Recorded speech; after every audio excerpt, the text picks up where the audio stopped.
Saudara, polisi sudah menetapkan 2 ajudan Verdi Sambo sebagai tersangka pembunuhan Brigadir Yosua. Mungkinkah pelanggaran etik yang disangkakan ke Verdi Sambo bisa berubah menjadi unsur pidana terkait kematian Brigadir Yosua? Kita bahas bersama mantan Kepala Badan Intelijen Strategis Kabais TNI, Laksamana Muda Purnawirawan Soleman Ponto. Pak Soleman, selamat malam. Terima kasih telah bergabung di Kompas TV. Pak Soleman, hari ini kita melihat bahwa ada pemeriksaan terhadap Barada Eliezer dan juga Irjen Verdi Sambo di Makobrimob yang langsung dipimpin oleh Wakapolri, terutama untuk Irjen Verdi Sambo. Saya ingin bertanya, ini hal yang luar biasa, Pak Soleman. Ya, betul. Ini hal yang luar biasa. Betul, Pak Iman. Selamat malam dulu. Ya. Bahwa langsung Wakapolri yang melakukan pemeriksaan. Nah, masalahnya yang menjadi luar biasa di sini itu dipimpin oleh Wakapolri, tapi masih masalahnya masalah etik. Kalau masalah etik ini bisa berhenti di etik. Kenapa kok pertanyaannya itu mengapa tidak langsung dipidana? Tapi kalau hanya etik, bisa saja dia bebas, etik sudah selesai. Hanya sampai situ. Dan jangan dilupa, kalau pelanggaran etik itu tidak ada hukuman badan. Iya. Itu tidak ada. Paling maksimum itu adalah pemberhentian tidak dengan hormat. Itu pun PTDH itu bisa dilakukan apabila ada keputusan pelanggaran pidana. Lah pidana aja belum sekarang.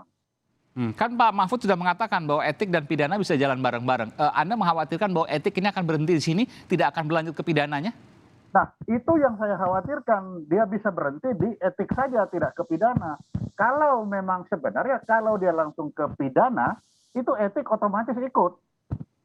Tapi kalau ke etik, belum tentu dia bisa ke pidana. Kalau nanti misalkan, oh ternyata tidak ada pelanggaran etik aja tidak ada, apalagi pelanggaran pidana. Tapi kalau dia langsung ke pidana, dari pidana sudah pasti etik itu bisa dilanggar.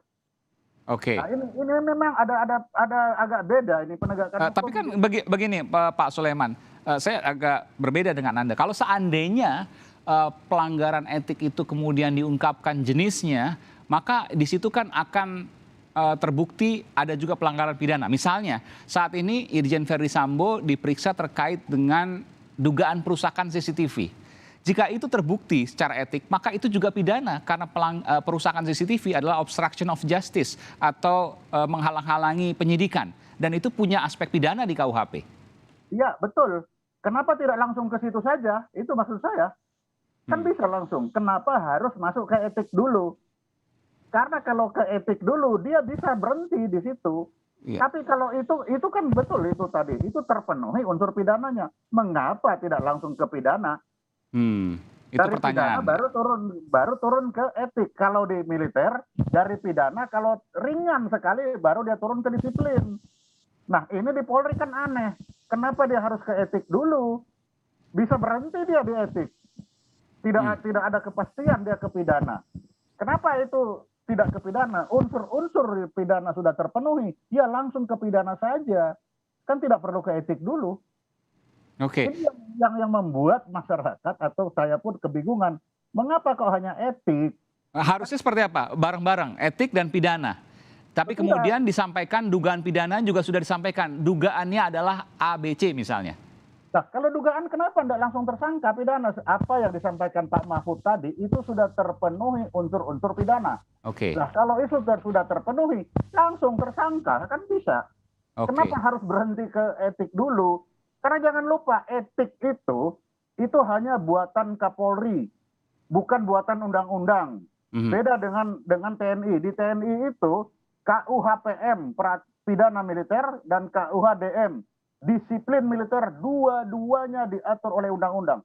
Oke. Sedangkan untuk polisi itu hanya diatur oleh Perkap dan peraturan pemerintah, tidak diatur oleh undang-undang. Apalagi yang namanya kode etik, itu hanya peraturan Kapolri. Lah, padahal sudah tadi Pak Mahfud sudah sampaikan apa yang dilakukan oleh Pak Verdi Sambo sudah terpenuhi unsur-unsur pidananya. Mengapa tidak langsung ke pidananya? Kan itu pertanyaannya. Apa kecurigaannya? Apakah kemudian Irjen Verdi Sambo punya pengaruh yang sangat kuat di institusi Polri atau seperti apa?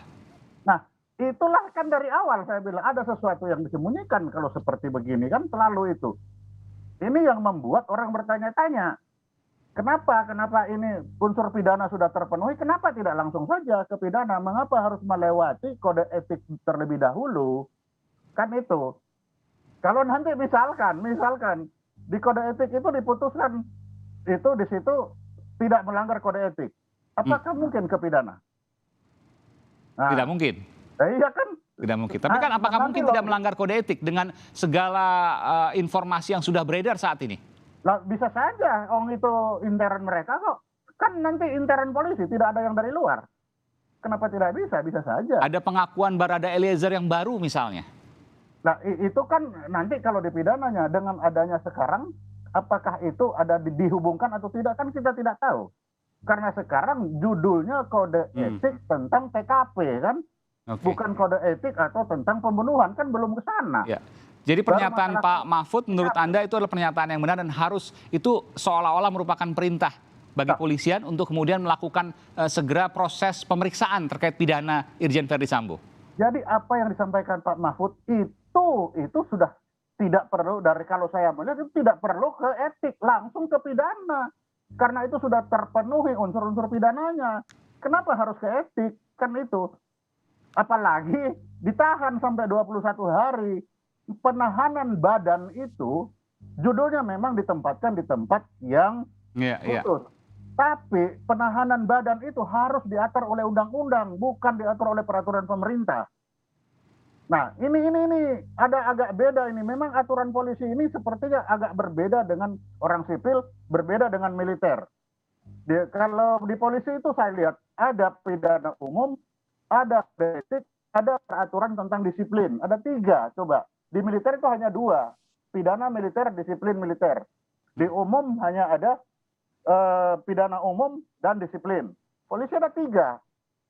Nah ini, karena 3 ini dan 2 ini disiplin dan kode etik tidak diatur oleh undang-undang. Di TNI disiplin ini diatur oleh undang-undang.